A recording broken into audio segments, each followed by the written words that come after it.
Yeah.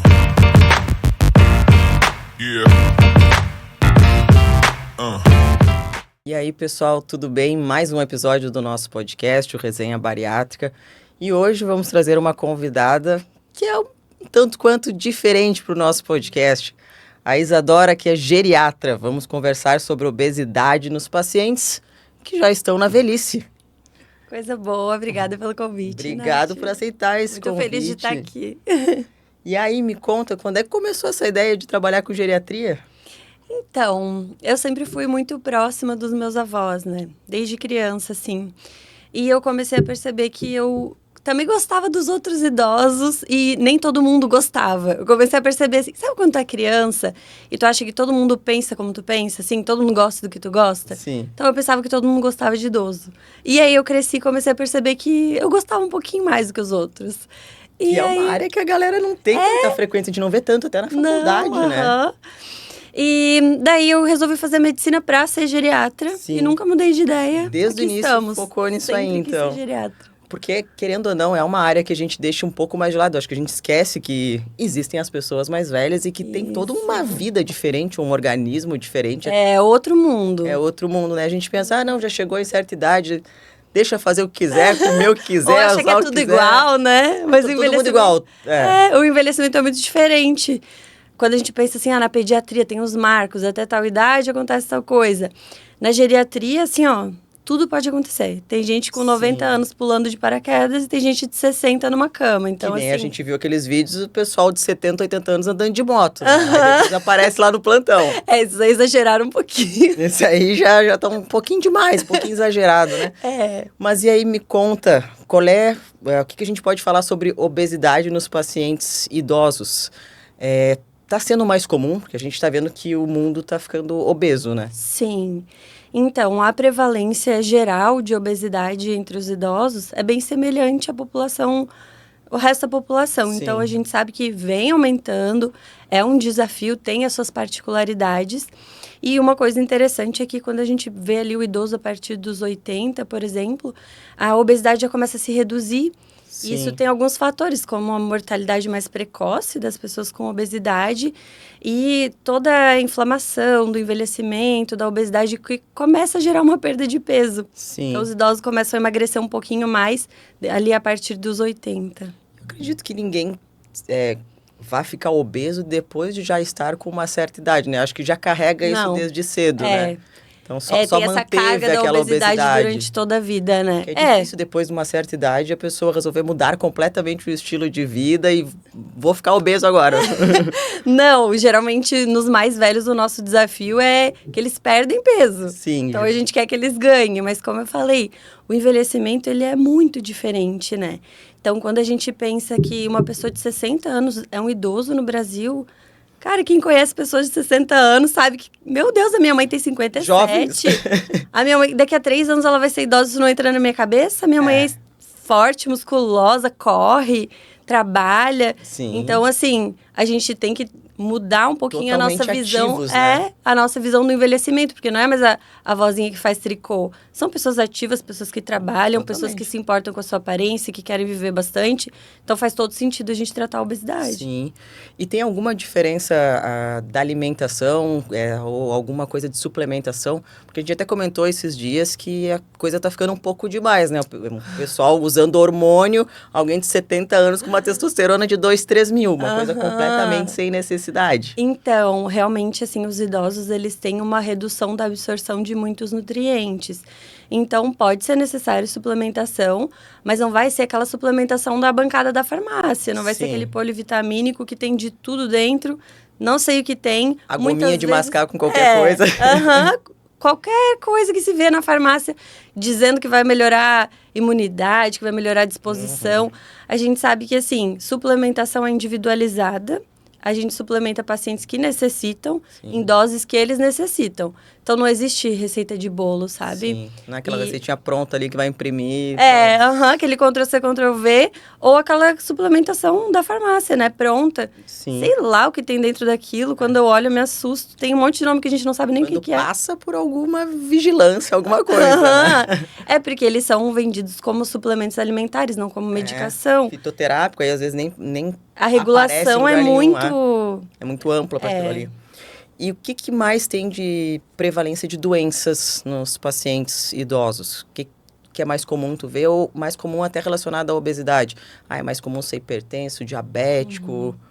Principalmente doenças metabólicas e cardiovasculares relacionadas à obesidade. A gente sabe, os pacientes são mais hipertensos, têm mais diabetes, têm mais chance de infartar, de ter insuficiência cardíaca.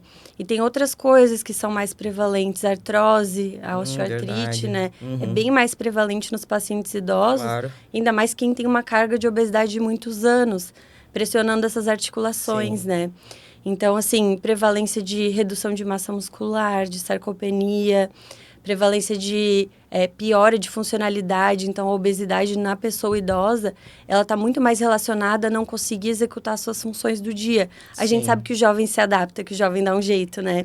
Mas o idoso, ele não consegue subir uma escada. Claro, às vezes atividades simples, né? Amarrar o cadarço ali, Sim. Isso aí é muito limitante na pessoa idosa, assim, que tem obesidade. Ou pequenas caminhadas, que já é totalmente fadigante, né? Tem que ir até o mercado, fazer o básico. Já é um desafio. E a maioria pelo menos dos idosos que a gente vê, eles moram sozinhos, né? Então, eles precisam ser independentes. E eles querem, né? Eu quero. Eu também. Eu quero ser independente. E para isso a gente precisa envelhecer bem, né? Então, não adianta só envelhecer. Aí a gente entra em toda aquela... Até comentou da sarcopenia. Que às vezes o pessoal pensa, como é obeso, gordo tá bem nutrido, né? Tá comendo bem.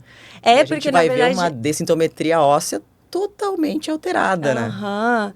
Então, a obesidade, ela disfarça muito a perda muscular.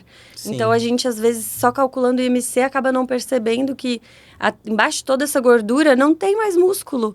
E essas duas coisas se somam, esses dois riscos se somam. Então, o paciente que tem uma sarcopenia, que é uma redução de quantidade de força muscular, mais uma obesidade, ele vai ter duas coisas ali aumentando mortalidade, risco de queda, perda de massa óssea, redução de funcionalidade, doenças crônicas. Então, a gente soma as duas coisas. É uma coisa que não tem como negligenciar. E acaba sendo uma bomba relógio ali, né?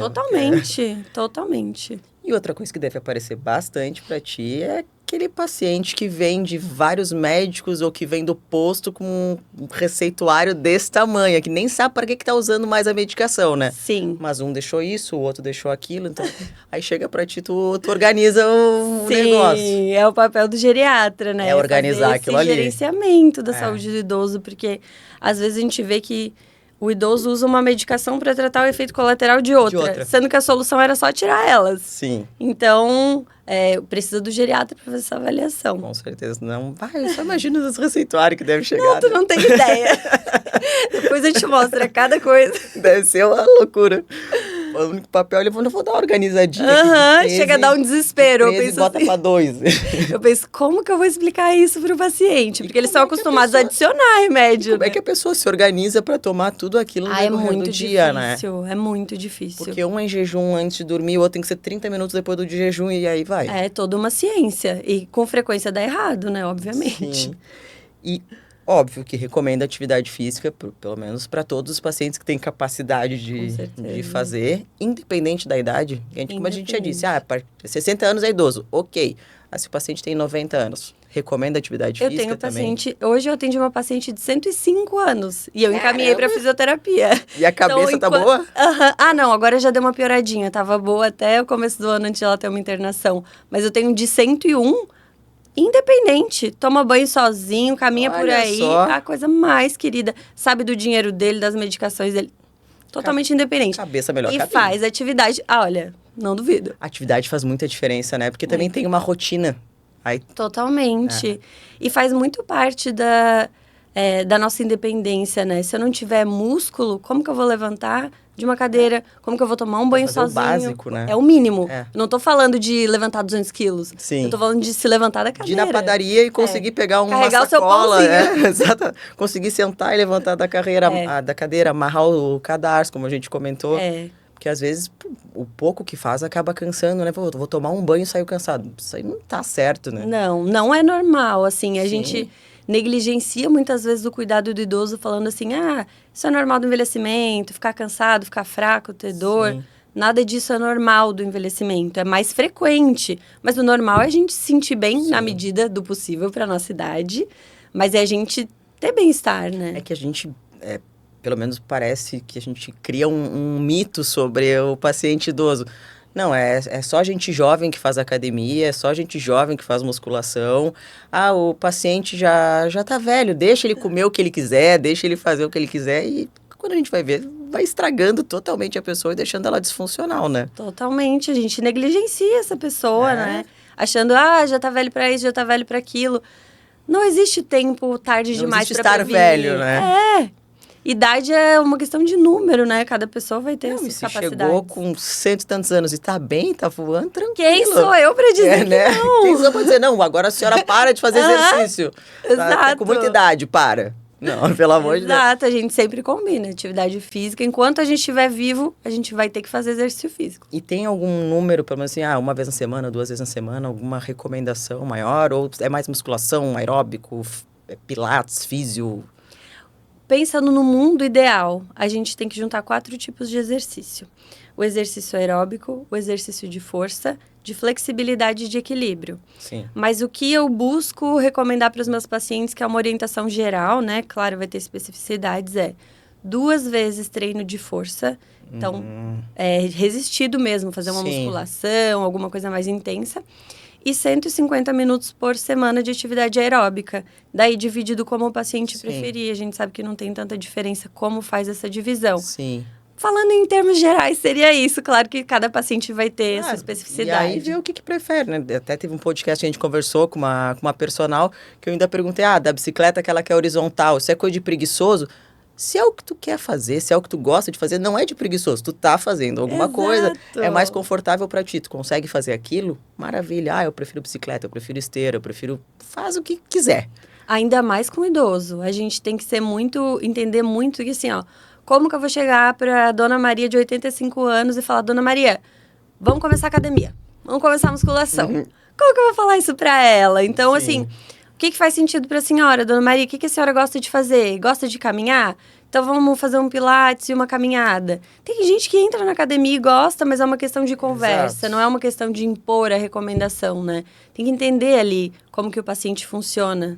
E eu vejo o exemplo dentro de casa. Desculpa, mãe, te usar como exemplo. Não estou te chamando de idosa, nem de velha, nem de coisa nenhuma. Mas ela odeia academia, ela odeia musculação, ela não gosta de fazer, mas se encontrou totalmente na dança. Então é uma atividade física com super aeróbico, tu fica pulando, equilíbrio. Treino maravilhoso de equilíbrio, flexibilidade. De coordenação não é das melhores, né, mãe? Mas de equilíbrio tá bem. Mas é isso, é encontrar o que funciona para cada pessoa. Não existe mais aquela medicina assim de... Se encontrar naquilo ali, né? De uma regra, um carimbo, é isso. Exato. Não, a gente tem que ser flexível com o paciente. Eu já sou uma pessoa que eu fiz crossfit, não gostei. Dança mesmo é uma coisa que eu não gosto. Agora, musculação eu me encontrei. Então, assim, faz aquilo que tu consegue e tornar rotina. E procurando até se encontrar também. Né? Porque nem sempre a primeira atividade a gente vai gostar. Então, acaba sendo uma repetição e tu vai gostando daquilo, tu vai vendo diferença, tu vai vendo que tu tá ficando melhor, tá ficando mais forte, tá ficando mais flexível e vai acabando gostando. Até eu vi uns vídeos esses tempos que é o pessoal fazendo físio e mobilidade com o paciente idoso e é muito engraçado. Pega aqui, pula não sei aonde. Não quero, cansei. Chega, não, deu. E manda os FIIs embora. É genial. Os fisioterapeutas me falam, eles falam, vai chegando no fim da sessão, eles vão mandando embora. Vai mandando embora. Eu queria às vezes estar com um personal, alguém na academia, vai embora, já cansei. Faz búlgara aí, não vou fazer nada, vai embora daqui. Mas o idoso, ele tem essa liberdade. Ele pode, ele tá liberado. Já deve ter ouvido demais também, aí solta um pouquinho. Bem assim, eles já têm um pouquinho menos de filtro do que a gente. Exatamente. E outra coisa que a gente vê bastante no paciente, às vezes com mais idade, ou ele é muito magro, em alguns casos, ou já tem aquela barriguinha, aquela gordura visceral. Isso aí também é bem perigoso para todo mundo, né? Para todo mundo, mas para o paciente idoso aumenta ainda mais o risco a mortalidade. de doenças metabólicas, doenças crônicas, mortalidade. Então, assim, acho que o importante de a gente conversar aqui é que obesidade em idoso merece tratamento. Sim. Não é uma coisa que a gente tem que levar como, já tá velho, já viveu bastante. Passou a vida inteira obeso, deixa assim. Exato. Não é só tempo de vida. A gente quer tempo de vida bom, a gente quer anos com qualidade. Sim. E a redução do peso faz muita diferença. Totalmente. Faz diferença em dor articular, faz diferença em disposição, faz diferença em redução de medicação. Às vezes perder bastante peso, deixa de usar algumas medicações. Isso a gente vê até com a bariátrica. Imagina. Isso a gente vê toda hora. Hoje mesmo tem uma paciente, 10 dias de bariátrica, de sleeve, mas já está sem medicação para pressão e a pressão tá boa. Então, a gente vai vendo essa diferença. Pacientes com diabetes, não pacientes idosos. Acho que o paciente com mais idade que eu fiz foi 62. Então, a minha avó fez bariátrica com 74. E a recuperação foi tranquila? Foi. Coisa boa. Foi uma ótima opção para ela, assim, até porque a taxa de reganho de peso nos idosos é menor do que nos jovens. Claro. Então, pode ser uma opção. Com certeza. Até isso que eu ia perguntar. Tem algum limite de idade, assim, que indica, ou enquanto o paciente está funcional, está bem, está tranquilo, está liberado? Não tem limite de idade, não tem uma data estabelecida. Sim. Tem o paciente ideal para o procedimento. Então, um paciente que esteja apto a fazer esse procedimento, que esteja com as suas reposições em dia, não esteja com nenhuma deficiência nutricional, que tenha condições de fazer a recuperação de uma forma adequada, que tenha suporte familiar. Também, né? Exato. Tem vários fatores que a gente tem que ver e a gente vai ter que ser ainda mais atento com o idoso, mas ser idoso não impede de realizar.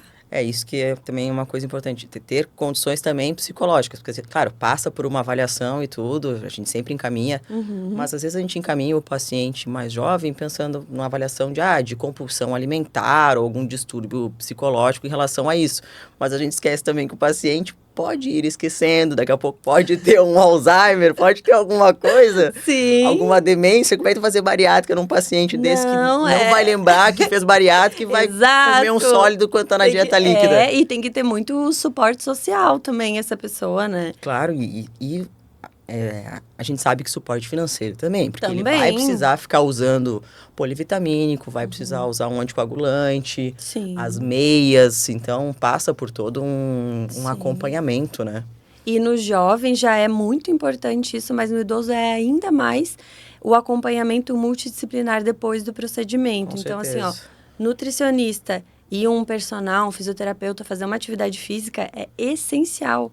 Qual é a principal especialidade que tá junto ali com a geriatria, que tu vê que tá sempre andando junto? É o cardio, é o pneumo, é o endócrino? Eu diria que coladinho contigo? Eu diria que não são nem os médicos, eu diria que é a equipe multi. Quem tá fechado comigo são os físicos, os personal. fonos. Esses aí que estão sempre junto, mas eu tenho, meus pacientes geralmente têm avaliação cardiológica também, mas o que eu mais encaminho disparado é fisioterapia. Físio. Total, assim, disparado. Agora comentou da fono, para ver como a gente que não atende tanto esse público, a gente esquece algumas coisas. Sim. Porque para mim, fono, a gente lembrava mais, era ali no hospital, algum problema de deglutição, alguma coisa assim. Mas pro idoso é bem importante. Claro, imagina, engolir, se afogar. É muito perigoso. Cara, que loucura, a gente vê uma especialidade que a gente não tem tanta relação. Sim, eu falo, a geriatria, ela é um mundo paralelo, assim. Sim.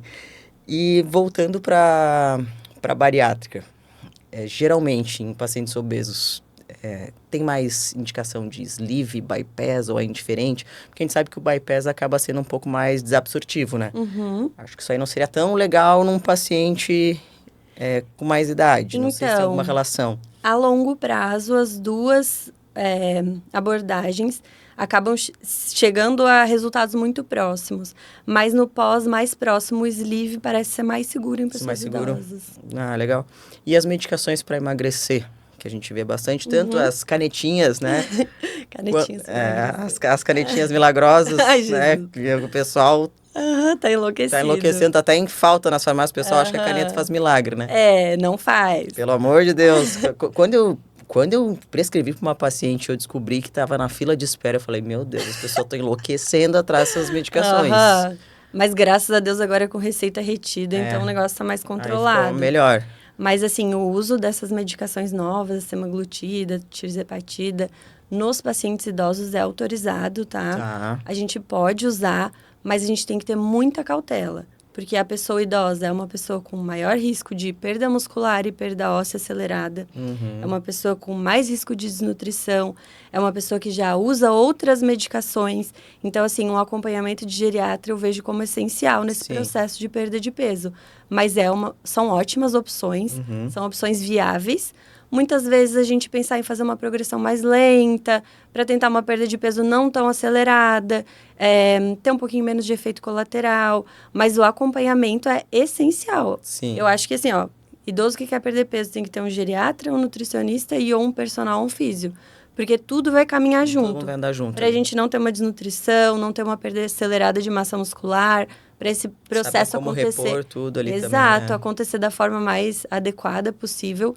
É um acompanhamento multidisciplinar mesmo. Sim. E as outras medicações que a gente sabe que acelera mais o metabolismo, né? Sibutramina ou alguma anfetamina, isso já seria um pouco mais restrito para o paciente idoso? Fica um pouquinho mais complicado porque tem mais interação medicamentosa, sabe? Então, não são medicações tão seguras, algumas são mais desabsortivas, a gente tem mais risco de complicações. Então, eu acho que pensando em tratamento medicamentoso com segurança, no que a gente tem hoje, seriam essas novas medicações. A gente sabe que essas medicações também podem aumentar a pressão, a arritmia, né? Sim, Então... tem maiores riscos, tem maior risco. Agora a gente tem coisas mais seguras e bem mais eficazes, né? Bem mais tranquilo de usar. E com uma resposta muito melhor também. Sim. Então, eu não vejo muito por que usar agora. E tens algum paciente recentemente, assim, que tenha indicado alguma bariátrica, além da sua familiar ali, né? Então, recentemente não. Eu vejo muito... A gente tem usado muito essas novas medicações mesmo. Mas quando tem indicação, como eu te falei, a idade não é limitante. Às vezes a medicação consegue evitar um procedimento cirúrgico e dar uma qualidade de vida boa. Com certeza. Então, mais tranquilo, né? E chega a ter no consultório, assim, pacientes super obesos? Aqueles IMCs que a gente vê 50 e tantos, 60, que é difícil chegar a eles não ficam idosos. Exato, é difícil a gente ver paciente de 70 anos com IMC 60, né? É bem difícil, tá? Bem difícil. Eu vejo IMCs altos, eu vejo obesidades importantes, mas com IMCs muito, muito altos, a gente sabe que eles têm uma mortalidade muito alta, eles falecem jovens, né?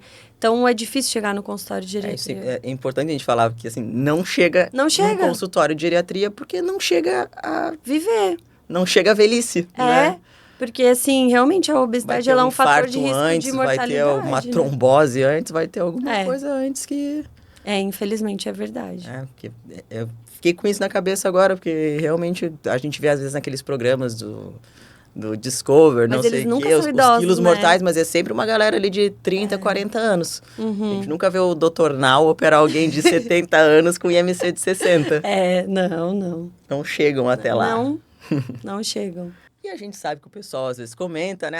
Depois de uma certa idade, depois dos 40, não precisa nem ser idoso, né? Depois dos 40, depois dos 30, eu não consigo emagrecer, meu metabolismo ficou mais lento, depois da menopausa aconteceu isso. É verdade? O organismo do paciente idoso é mais lento, é mais devagar? É verdade. Nosso metabolismo realmente ele vai se desacelerando. Então, a nossa taxa metabólica basal, que é basicamente a energia que a gente gasta para existir. Para existir, para ficar parado aqui, eu tô gastando alguma coisa, né? Isso. Ela vai se reduzindo ao longo do tempo. Não só por perda de massa muscular, mas também por perda de função muscular, por uma inflamação crônica pequena que acontece com o envelhecimento, por alterações mitocondriais, genéticas. A gente vai tendo a redução dessa taxa. Então, o que acontece?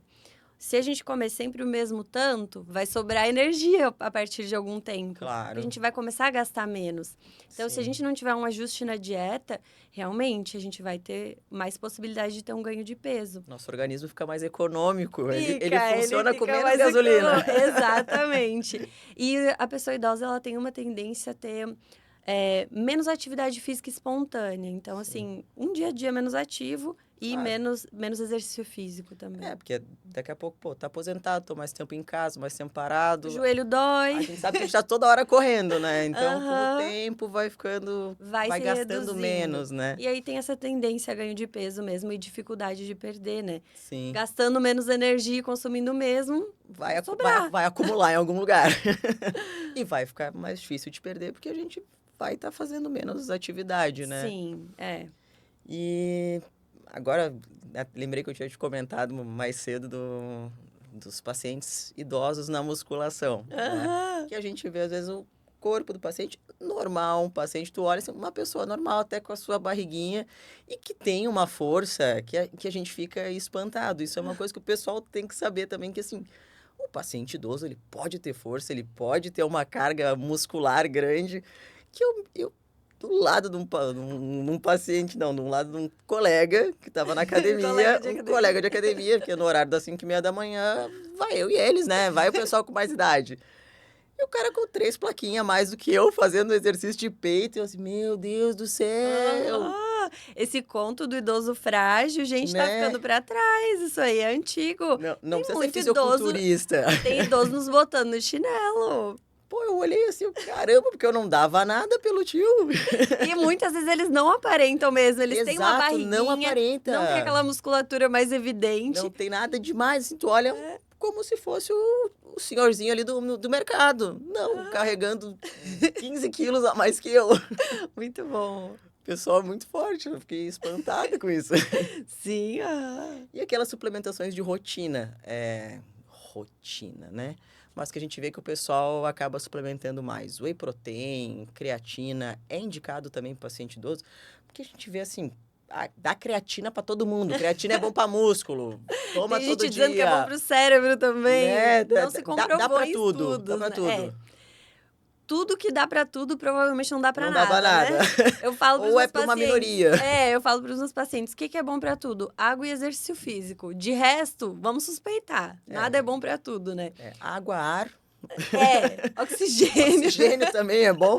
Também não é pra tudo, né? Não, exato. e excesso já... Excesso não é tão bom.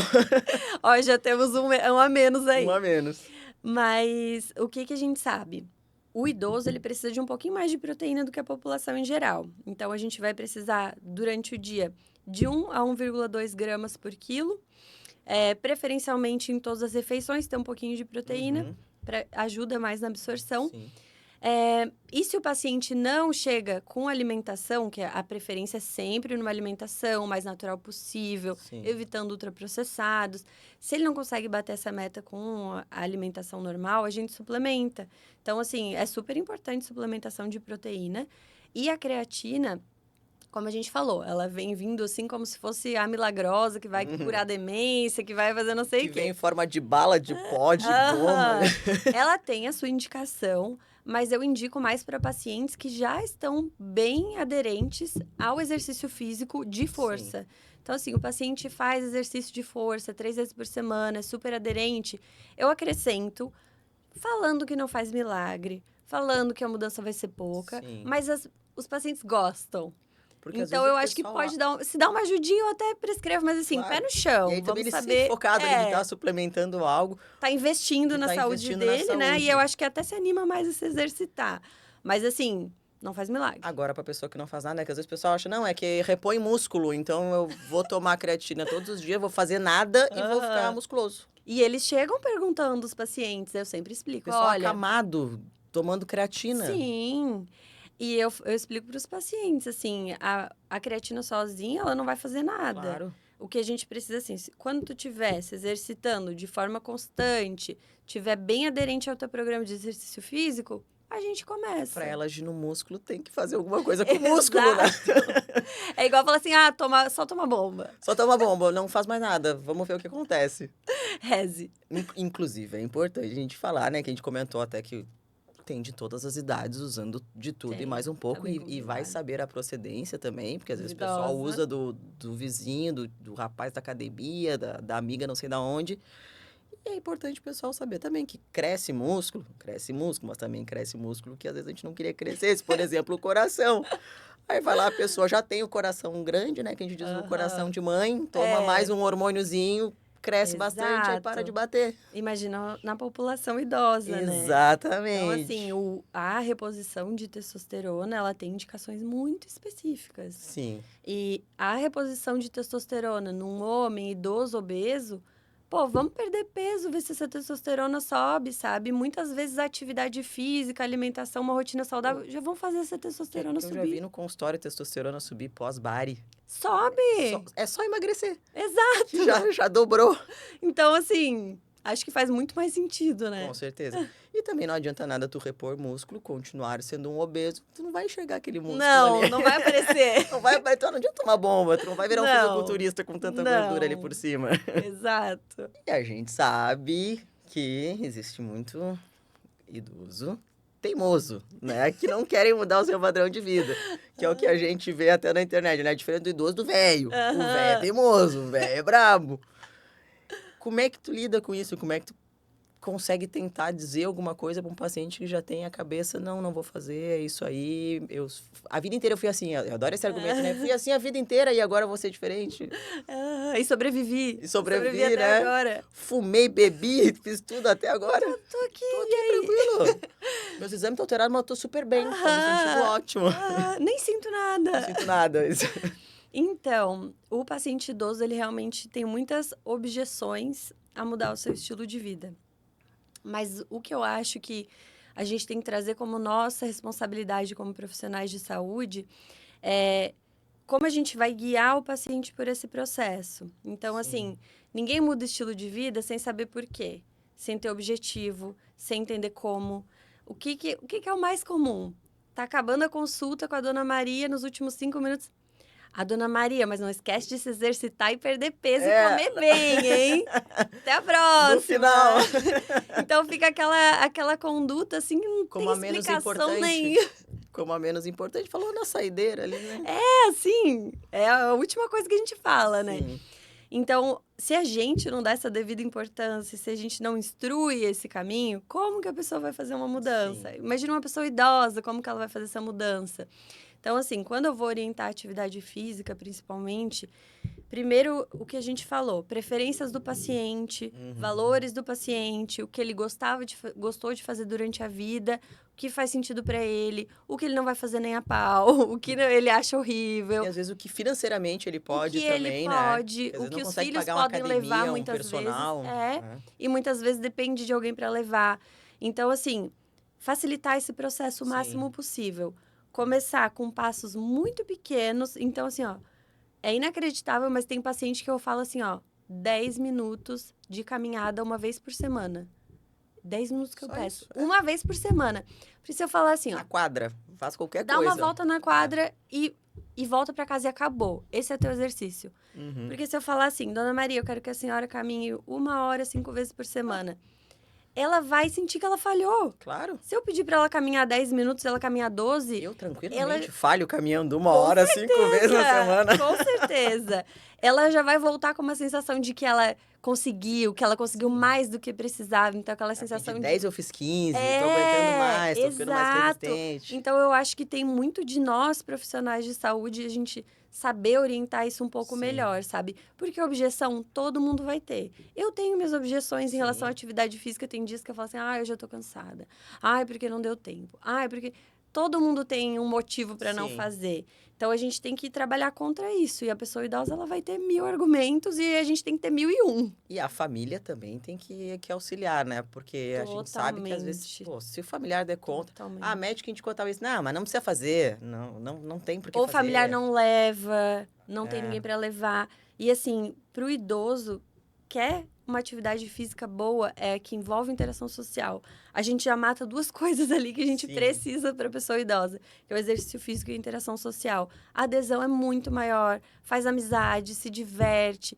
Então, assim, o melhor exercício que tem. Os pais de uma amiga fazem juntos. Eles fazem com personal em dupla. E aí acaba um se Ótimo! Um motivando, estimula o influenciando o outro. O dia né? que um não quer, o outro dá uma força. Ah, não, mas vamos, hoje eu quero, hoje eu tô afim. Ah, mas eu tô cansado. Não, mas vamos. É isso. Sim, vai estimulando, né? Uhum. E a gente sabe também que tem os facilitadores para coisa boa, né? Para levar para uma academia, para estimular. E também tem os facilitadores para coisa ruim, né? Para levar para comer um lanche, para levar para levar uma comida em casa. É. Que às vezes a pessoa tá lá, não se mexe muito, tá super sedentária, não sai de casa, mas cada vez que a pessoa visita é levando alguma coisa. E ainda fala assim, ai, não vamos ajustar essa dieta, já Não tá precisa, né? velhinho, Não já... precisa. Gente, mas é o que a gente falou. Reduzir peso não é vaidade, Sim. não é busca de viver 105 anos, é qualidade de vida. A gente sabe que não vai indicar para um paciente uma super dieta restritiva de Não, nem pode. fisiculturista com musculação, Exato. crossfit, cargas gigantes. É indicar o mínimo para o paciente viver bem. Exato. Né? Então, às vezes, a gente cria até um preconceito da família de achar que fazer musculação, fazer não sei o que é desnecessário. E o próprio paciente de mais idade, às vezes, a gente tem um certo preconceito com algumas coisas de saúde. Ah, não vou no urologista. Ah, não vou fazer colonoscopia. Não, isso aí não vou fazer. E às vezes... Não querem ir no geriatra? Né? Não tô velho, eles falam, não tô velho. Ah, não vou num psiquiatra, num psicólogo. Não vou, não tô sim. louco. Tem muita resistência. Então a gente vê bastante isso. E se a gente, que é profissional da área, não estimular esse paciente, pô, quantos eu vejo com preconceito com colonoscopia? Muito. E pelo amor de Deus, a gente vê que paciente jovem tá morrendo, né? Uhum. Então, com o passar do tempo, a gente tá vendo que câncer é cada vez mais prevalente. Uhum. Eu acredito que deva haver bastante no consultório Sim. também dos mais variados tipos. Uhum. É difícil um paciente chegar na idade de 70, 80, 90 e não ter tido câncer, alguma coisa, uma lesão de pele que seja. É o campeão, é o base celular. Pô, viver 100 anos e tu não ter um câncer no mundo que a gente tá vivendo hoje é muito difícil. Olha, a maioria é só um base celular, mas tem muito histórico de câncer de mama, de intestino. Eles Pelo vêm menos muito familiar, com histórico, sabe? Pelo menos familiar. Ah, sim. Alguém teve. Aham. Ou a É muito mãe, ou a prevalente. irmã, ou a filha, ou o filho. Alguém na família teve um câncer. E aí tu Uhum. não vai investigar o mínimo. Ah, já tenho 90 anos, já tenho 80 anos, não vou fazer colonoscopia. Mas as pessoas estão vivendo até 110. Exato, é isso que eu falo para as famílias. Fala assim, ai, tem 80 anos, não vamos fazer isso. Mas espera aí, tem 80 anos, mas está na academia? Né? Tem 80 anos, mas vai no baile com os amigos? Tem 80 anos, mas mora sozinho? Não é 80 anos e tá na cama. Um paciente acamado, Exatamente. claro que eu não vou fazer uma investigação dessas. Claro. Mas um paciente, gente, quem me garante que não vai viver até os 100? Exatamente. Se depender de mim... Às vezes a gente for ver em literatura e coisa, colonoscopia não precisa a partir dos 80, ou não precisa com tanta frequência e tal. Pô, mas o paciente com 70, 75, fez uma colono, não tinha nada, faz depois de novo. Porque se ele for viver até os 110, até os 100, em 30 anos, um pólipo pode virar um câncer. Exato, né? vale a pena, vale muito a pena. A coisa mais importante nesses casos é a gente discutir com o paciente, assim, Claro. quais são os valores dele, quais são os objetivos dele. Trabalhar com prevenção também, Exato. né? Em todos os casos. Exato, e existem rastreamentos que a gente faz na pessoa idosa. Como eu te falei, idade é um número. Sim. O que é mais determinante é qual a expectativa de vida dessa pessoa. Eu acho que ela vai viver 10 anos para valer a pena esse rastreamento? Sim. Se eu acho que vai, Se ele, então vamos fazer. Vamos conversar com esse paciente, tá de acordo com os valores dele? Vamos fazer. Claro, e a gente vê que se o paciente tem condições de fazer o exame, de operar, de fazer alguma coisa, não tem por que não fazer. Exato. Né? E como tu disse, o paciente agora de 70 anos estão parecendo que estão com 40, né? Tem uns que é inacreditável. Estão voando, então... Eu vejo pelo meu pai também. Eu tô dando os exemplos familiares. Meu pai tem quase 80 anos. E eu digo, pô, eu olho, tá um guri. Meu Deus! Melhor de cabeça que eu, Tá na hora de trabalhando, consultar comigo. trabalhando todo dia. Coisa Não boa. faz tanta atividade quanto deveria. né? Mas, pô... Dá para introduzir isso devagarinho. Uma vida ativa. Então, é um paciente que com certeza indicaria fazer uma endoscopia, uma colo, um rastreio, um acompanhamento. Com certeza. E pergunta se ele quer viver. Quer viver! Todo Quer mundo viver quer, bastante. né? Às vezes o pessoal não quer fazer os exames, mas acontece qualquer coisa, Morre de medo. aí tem um surto, né? E aí resolve fazer tudo. Aí Sim. resolve se revirar em exame. E eu converso com os pacientes sobre a colonoscopia, eu falo para eles assim, pensa que presente da medicina que é a gente fazer um exame que trata. Sim. E um exame que tira uma lesão antes de ela virar um câncer. Que outro Né? câncer tem isso? Que outro tem Praticamente esse benefício, nenhum né? tem esse tipo de rastreamento. É, Isso aí a gente exato. tem que botar a mão pro céu, agradecer que existe e fazer mesmo. Consegue resolver ali. Às vezes o pessoal diz, eu não gosto do preparo, o preparo é horrível. Para começar, já melhorou bastante, né? Antigamente os preparos eram bem piores. E outra coisa, tu vai ter um dia ali de uma diarreia, né? Tu tá no verão, tu pega uma virose, tu passa 7 dias, né? Então, assim, um dia, tu não pode ter um dia de diarreia para fazer um exame. Pra descartar um câncer. Câncer. Tipo assim, que lógica é? Não tem o que pesar aí, Não prós e contras. É só prós. Faz e pronto. Exato, eu sou super a favor. E não é anual, também não é a cada 6 meses, não é um exame pra fazer de rotina. Né? Então, Eu falo pro paciente, faz agora, se vier tudo bem, tu tá livre por 10 anos. eu acho um dos exames mais importantes, assim, como mulher faz de rotina, a mamografia. Uhum. Tá super recomendado, tá super orientado, tá super embasado aquilo. Com certeza. Inclusive, independente da idade, vai fazendo mamografia ou em função da radiação, alguma coisa assim, tem alguma restrição? O que a gente faz é fazer a cada 2 anos, porque a gente vê que dá menos falso positivo, menos exames desnecessários. Sim. E a gente faz enquanto está de acordo com os valores da paciente. Então, por exemplo, assim, não vou rastrear uma paciente que me diz assim, ó, doutora, eu não quero saber, eu não quero tratar, se eu tiver, eu não quero alguma saber, coisa... deixa que eu vou com Deus, uma coisa. E enquanto... Então, tem que estar de acordo com os valores da paciente. Se a paciente está orientada, está respondendo bem por si, né? Exato. Então, e tem é do totalmente desejo dela. independência, né? Geriatria é muito esse tato, sabe? Sim. Dos valores do paciente, ainda mais quando a gente vai estender um rastreamento além do que é muito preconizado. Sim. E essa mulher tem que ter pelo menos 10 anos de expectativa de vida. Então, sim. a expectativa de vida é o que mais ou nos menos o que a guia. gente falou ali da colo também, né? É o que a gente chama de tempo para benefício. Em quanto tempo esse rastreamento vai ter benefício? Essa pessoa tem uma expectativa de vida de 2 anos. Por que eu vou fazer uma colonoscopia nela? Se eu vou poupar uma lesão que vai aparecer daqui a 10 anos. Aquela expectativa de vida, assim, visual, né? Porque tu vê o status da pessoa. Bom, ele é um paciente que tá ruim, que tá bem debilitado. Porque a gente sabe que pode atravessar a rua, a expectativa de vida pode ser meia hora, né? Exato, é a expectativa de vida ali que a gente... A gente não é Deus, né? Então a gente olha assim, ó, realmente tá ruim, 10 anos acho demais. Agora, Mas ele surpreende. Mas agora a vida é uma caixinha de surpresa. Com certeza. Mas a gente também tem calculadores que nos ajudam a calcular esses riscos. Mas é super importante avaliar, porque... Mais uma vez, a população idosa sendo excluída de rastreios, de tratamentos que poderiam ser feitos, né?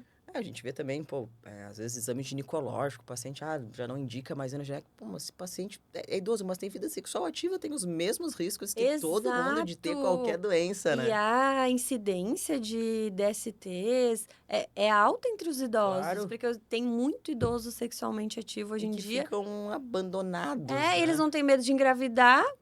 Então, passa a doença que passa, sabe?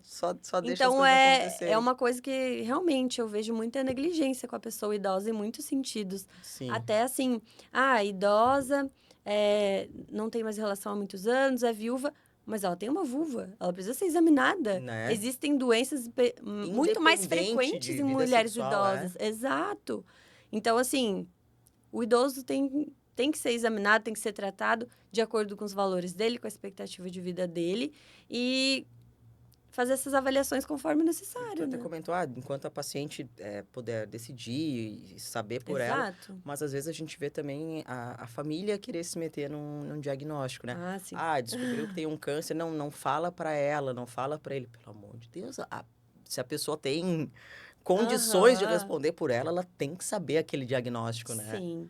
Eu sempre falo para as famílias, até um Alzheimer inicial, digamos assim, que a pessoa ainda tem muito entendimento.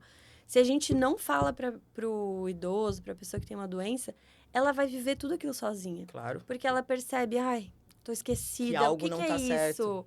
Ou fiz esse exame da mama, pra quê? Por quê? O que que tá escondendo de Sim. mim? Não consegue trocar com a família e vive aquele processo totalmente sozinha. Claro, e sem entender por que tá acontecendo, por que tá esquecendo. Aham, criando fantasias que às vezes são piores do que a realidade. Sim, Então, assim, às vezes a verdade até traz calma, traz paz para essa pessoa. Pronto, é isso que eu sim. tenho. Agora vamos tratar.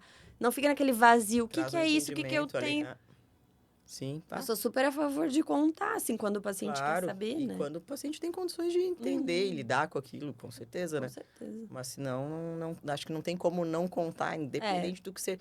Porque não tem como tu dar uma medicação ou dar alguma coisa, uma orientação e não explicar por quê. Seria a mesma Uhum. coisa, sei lá, dar uma indicação para diabetes, mas não conta para ela que ela tá diabética. Exato, não tem Não tem sentido, né? sentido. Mas é uma ideia de proteger a pessoa, mas na verdade é subestimar a capacidade dela de lidar com esse problema. Sim, até E porque não é só aquilo, né? Tem tudo uma tudo. rotina, uma vida em volta daquele diagnóstico. Então, seja ele um câncer, uma pressão, uma diabetes, um Alzheimer, tu tem que ter outros cuidados, né? A paciente tem que saber Sim. para cuidar da alimentação, para cuidar a rotina, para daqui a pouco anotar o que ela tem que fazer. Aham, a gente dá oportunidade para a pessoa, né? Claro. Eu falo até para os pacientes com um diagnóstico inicial, assim, quando eu tô conversando com eles, eu falo, olha, isso é uma oportunidade que a gente tem de tu definir como tu quer ser cuidado, o que tu quer deixar de mensagem para tua família, se tem alguma pendência que tu quer resolver. Não é um fim. Claro, Sim, vai ser mas vivido um uma processo, organizar. mas te organiza uma oportunidade. Quanta Sim. gente não tem essa oportunidade? E a gente sabe que tem relação neoplasias, né? Câncer com obesidade. Sim. Tem alguma relação do Alzheimer ou alguma doença dos esquecimentos, né? Das Das demências demências. com obesidade ou com anorexia, sarcopenia, alguma relação assim, com peso? Então, uma relação direta não se comprovou. Mas o Uhum. que a gente sabe é a obesidade aumenta as doenças cardiometabólicas e a prevalência dessas doenças aumentada aumenta o risco de ter demência. Ter essas Sim. doenças aumenta o risco de ter demência, de ter Alzheimer. Ou de ter um Então, de AVC, forma alguma coisa também, indireta. né? Isso aí Indiretamente. já vai para uma demência vascular. Sim. Então, assim, de forma indireta, sim. E também quando está relacionado à sarcopenia, porque o que a gente sabe? Que uma forma de prevenir demência, hoje em dia a gente sabe, é exercício físico, é ter músculo. Sim. Então, de forma direta não dá para dizer, Sim. mas de forma indireta, sim, com certeza. Sim. A gente vê bastante desabsorção de vitaminas e tudo mais nos pacientes bariátricos, né? Principalmente B12, vitamina D, ferro. E a gente sabe que isso tem relação também com, principalmente a B12, né? Com esses fatores que a gente está falando de Síndrome esquecimento, demencial. demência e tudo mais. É pior no idoso uma falta de vitamina, alguma coisa assim? Chega a ter uma relação de ser pior ou, sei lá, ser mais prolongado o quadro ou irreversível? Então, os idosos geralmente têm uma absorção pior, né, das vitaminas. Então, tem mais prevalência de deficiência de B12, de vitamina D, Naturalmente. do processo de Sim, do processo de envelhecimento. envelhecimento. Uhum. Aham. E ainda assim, toma um monte de medicação que já altera a absorção de tudo. Uhum. Pode ter alguma doença gastrointestinal que faz com que perca ferro. Então, Aí tem uma já dorzinha aqui, toma um toma um anti-inflamatório. anti-inflamatório, é um clássico. Então, assim, a gente tem que cuidar muito essas reposições na pessoa Uhum. idosa, até porque a B12 baixa, ela pode até simular uma síndrome demencial, né? Sim. E se a gente vai pensar no paciente em perda de peso, no paciente idoso em perda de peso, tem que acender um alerta total para essas reposições. Uhum. Não é sair repondo para todo mundo, mas estar sempre atento, ter uma monitorização bem próxima. A gente sempre tem que pensar que possa ter alguma coisa além de um quadro de demência e tudo mais. Até esses dias eu estava vendo na TV um idoso que passou mal, bateu o carro e depois acabou até falecendo. E o pessoal falou que ele estava com álcool etílico e na verdade ele estava com hálito cetônico. Ai, Que ele teve coitado. uma hipoglicemia, né? Então, Uhum. aí a gente tem que pensar em outras coisas. Por isso que eu pensei, daqui a pouco tem uma falta de vitamina B12, o pessoal tá tratando como demência, tá Sim. virando uma bola de neve as coisas, né? O geriatra é o especialista do diagnóstico diferencial, porque assim, em idoso nunca é uma coisa só. Sim. Dificilmente é uma coisa só. Geralmente são tá um várias combinho. somadas interagindo. Então, assim, a gente tem que levar muitos fatores em consideração. Que doenças tem, que medicações usa, estilo de vida, histórico familiar. Tudo isso interagindo forma aquela pessoa idosa. E é o que a gente falou no início ali, né? Porque às vezes a gente, foi num médico, deu aquela medicação, aí teve um efeito colateral, tratou o efeito colateral. Aham. A gente sabe que a gente aprende na faculdade aquela receitinha de bolo ali pro idoso, né? Que é o AS, assim, vastatina, O geriatra o desmaiando. omeprazol. Eu desmaiando E aí tu vai imediatamente. ver, tá todo mundo com a mesma receita de bolo, sem entender Todo motivo mundo. algum, O assim. paciente não sabe porque usa, não tem indicação. Eu tomo omeprazol todo dia de manhã, simvastatina à noite e o AS meio-dia. Isso aí Pra é. quê? Não sei. Não sabe e às vezes nem E precisa. às vezes nem precisa. Mas a gente sabe que essa receita. Essa Essa aí é a é o tradicional, né? clássico. Essa é o clássico. O omeprazol, simvastatina e AS é um. É o clássico. E claro, tem pessoas que vão precisar dessas 3 medicações, mas tem muita gente usando sem precisar. Não. Pra simvastatina, tu vai ver o colesterol é melhor que o meu. Não tem uma carótida com nada, não tem uma placa naquele corpo, mas tá com a simvastatina Não, e há o 10 anos. omeprazol que toma porque, ai, já tomo tanto remédio, então Eu tem que tô pra proteger. prevenir, Não faz sentido. é o padrão, cara. É o clássico. E aí tu vai ver, eu uso medicação para tireoide. A medicação de tireoide tem que ser o jejum, mas o omeprazol também me deram em jejum. Aí como é que eu faço? E aí começa as bagunças. Começa a bagunça, exatamente. Se não tiver alguém para sentar, olhar todas essas medicações e o que tá na receita e o que não tá. Porque Começar o paciente a tirar idoso e a desenhar, e né? o chazinho, e o remédio que a vizinha deu, Sim. e o polivitamínico que comprou na farmácia, e o ômega 3 com enzima Q10 e o xalala, xalala, xalala. Porque não é só o que tá na receita, nunca é. Exato, quando tem receita, daqui a pouco começa a tirar ele da bolsa. Não, eu Eu tomo esse gosto. aqui, Quando esse traz a aqui. caixinha, eu tenho até um alívio, porque eu sei, então é isso aqui que toma. É isso aqui que eu tomo. Porque é muito melhor do que me dizer o remedinho azul com branco que eu tomo. Aquele amarelinho pequenininho. Então assim, nunca vou saber, nunca vou Não. adivinhar. Não. Se não levar a caixinha, não levar a lista de medicações, não tem como, né? Eu imagino que seja Assim mesmo. Quanto tempo dura uma consulta de geriatria? Olha, A primeira consulta. a primeira consulta é 1 hora, 1 hora e meia. E não sai com tudo resolvido, é claro, Claro. né? Uma coisa importante de a gente falar, que eu considero muito importante, é que assim, ó, tratar o idoso, tratar a obesidade, tratar doenças crônicas, não se faz com uma consulta e um Com retorno. certeza. Não se faz vendo o médico uma vez por ano ou indo no médico quando já deu ruim. Sim. Ou vai, a gente organiza tudo. Que luta que é. Volta um ano depois com tudo atrapalhado, as medicações todas erradas. Então, assim, ó, envelhecer bem exige acompanhamento. Sim. Acompanhamento é uma coisa longitudinal, são vários encontros. A gente não organiza a vida de um idoso em uma consulta. Tem que ter um médico que seja o teu médico, O teu né? médico. Porque senão vai ali na tua consulta, pega a tua receita, pega as tuas orientações, aí depois vai num outro que já trocou a medicação, que já fez não sei o quê, aí já não sabe mais nada que tá tomando. O que eu já recebi de paciente que toma, por exemplo, omeprazol e pantoprazol. Meu Deus. Porque um deu um, o outro deu outro. Ninguém aí tirou? Ninguém tirou e aí ficou com os Coitado dois. do paciente. Então, assim, e às vezes tu vai ver, claro, pacientes jovens. Eu fui tratar H. pylori, aí um me deu com um nome comercial, o outro me deu com outro nome comercial, quando vê, tratou 2 vezes com o mesmo antibiótico. É, exato. Então, cara, a gente tem que ter Isso é muita muito atenção. A gente comum, vê tem que ter muito muita. repetir. Aham. Às vezes só porque muda o nome do medicamento, ou muda de omeprazol para pantoprazol, para Aham. esomeprazol, ou para nomes Eu tava com uma comerciais. paciente que tava tomando a Meldarona e uma outra medicação, agora eu não lembro, mas era o nome comercial da O nome Meldarona. comercial. E eu falei, meu Deus, minha senhora, ainda bem que ela levou as Como se de caixinhas. pirona Valgina. Eu não consigo me lembrar agora o nome que era. Era a Meldarona e outro tipo de Meldarona. Eu falei, É a mesma. esse quantos que a senhora toma? E esse? Tá bom, estamos em Então dose vamos dobrada. parar. Vamos cortar isso aqui. Vai ser um remédio a menos hoje. Vamos cortar, vamos começar a cortar. Aham. Exato, porque a gente vai ver, às vezes, a receita tem 20 coisas, mas a maioria se repete, Muito. né? Ou assim, um monte de antidepressivo, um monte de remédio pra dormir. Aí o idoso assim, ó, rígido. E tem relação com demência também, essas medicações para dormir, né? Então, a gente sabe que a pessoa que tem uma alteração do ciclo do sono, ela vai ter uma tendência maior a ter demência, síndromes demenciais, Alzheimer. E, assim, o uso de muitos psicofármacos, o uso de zolpidem, o uso de benzodiazepínicos, ali, o Rivotril, Sim. tudo isso tem alterações cognitivas. A gente não tem certeza que cause demência, mas Sim. existem alterações ali, né? Além de aumentar risco de queda, aumentar vários outros O riscos. próprio fato de não dormir já é um fator de risco, né? Então, se tu tá Exato. tendo que usar um monte de medicação pra Aham, dormir, é sinal que tu alguma não coisa dorme. já tá errada. Que droga, né? Então, eu dormir 4, 5 horas por noite, eu tô aumentando meu risco de ter uma Com demência. certeza. Que droga. E doença cardiovascular também. Pessoal, vou ter que começar a fazer uns exames. Pra eu chegar nos 104 ou 105. 105 hoje. Então, provavelmente eu não vou no teu consultório.